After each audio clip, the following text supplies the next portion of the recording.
President-elect Biden was unequivocal as he presented his national security appointments and nominees.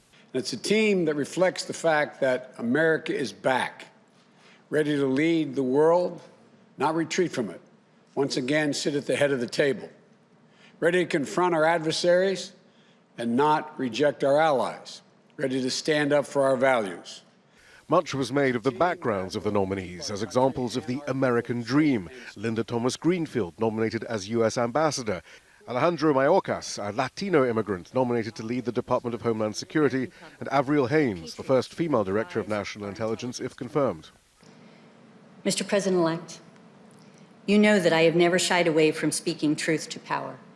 But for all the talk of diversity, this is a national security team that symbolizes the return of the Washington foreign policy establishment after 4 years in the cold.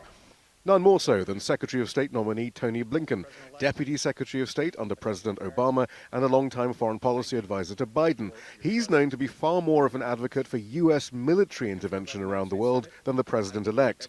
Blinken has spent the last few years consulting for weapons manufacturers and big tech. America, at its best, still has a greater ability than any other country on earth to bring others together to meet the challenges of our time. But Biden has pledged fresh thinking on foreign policy, perhaps a recognition that a key reason that some voters switched from the Democrats to Trump in 2016 was their disappointment that President Obama had not brought the change in foreign policy he'd promised.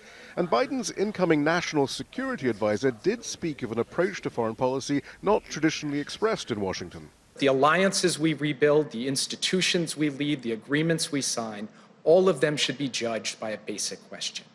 Will this make life better, easier, safer for families across this country? Our foreign policy has to deliver for these families. Biden is making one key change. A special presidential envoy for climate, John Kerry, will sit on the National Security Council with a pledge to make the environment central to policy making across government. But there is some skepticism that the Washington insiders being chosen will be the ones to deliver the fresh policy thinking the president-elect is promising. Shihab, Rattansi, Jazeera, Wilmington, Delaware.